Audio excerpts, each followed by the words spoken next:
Hi, I'm the Big Judge, and today is the first edition of Shitfest. I delayed it with one day. Is it worth it? Probably not, but still, thanks for watching, and let's begin reviewing the worst movies ever made.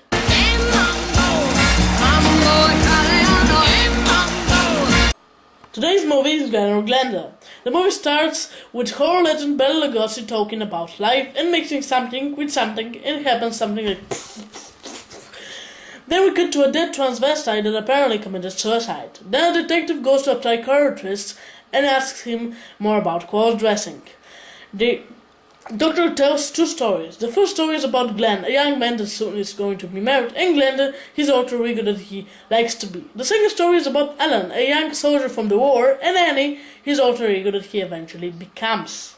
The first 30 minutes are okay. It feels like a documentary take on the story about the people that don't fit in society. But then the movie says, screw this! And it goes to Lugosi and Davis' wet dream. Yes, I know it's actually Ed Wood himself, but we will talk about him later. So the dream sequence contains strippers and Lugosi reactions, and zombie-like people run to Glenn, and then he suddenly changes to Glenda. This is the perfect moment to introduce you to my rating system that I'm going to use during the Shitfest.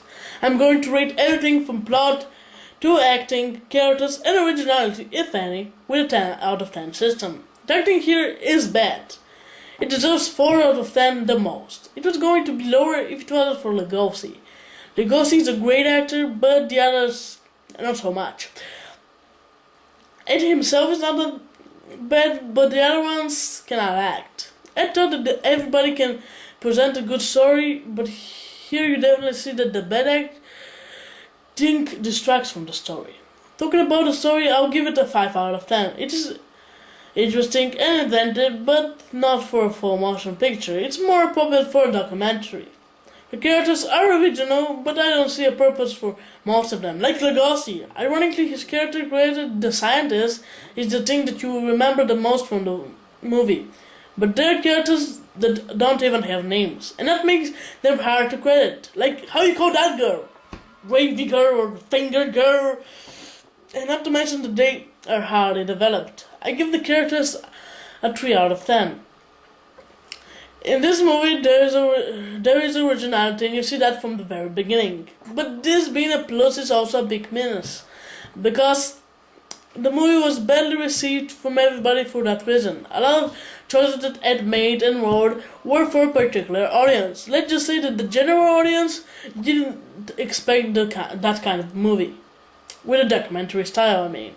The audience back then expected an engaging story and didn't understand the movie, and that is why it's thought to be one of the worst movies released in the 50s. But still, the movie feels fresh from the other movies back then. I give the originality a 6 out of 10. Now about Ed Wood. He's thought to be the worst director ever, but you definitely see that that is not true. He at least puts passion into his movies and doesn't care so much about the money. He's one of those directors that make movies because that is their passion, and actually he's not only a director, he's an actor, writer, producer, and even an editor. His movies are considered to be one of the worst ever, and it doesn't help that they were released in the golden age of movies. Now, his work is praised by a lot of people now, and Ed's story goes to show you that if you have a passion for something, do it, and that is what he did.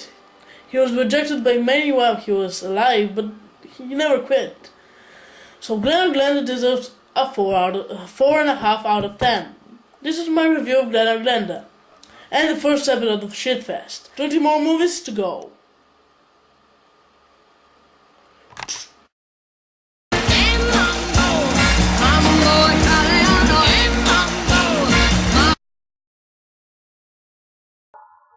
Where's that thing? Where's that thing?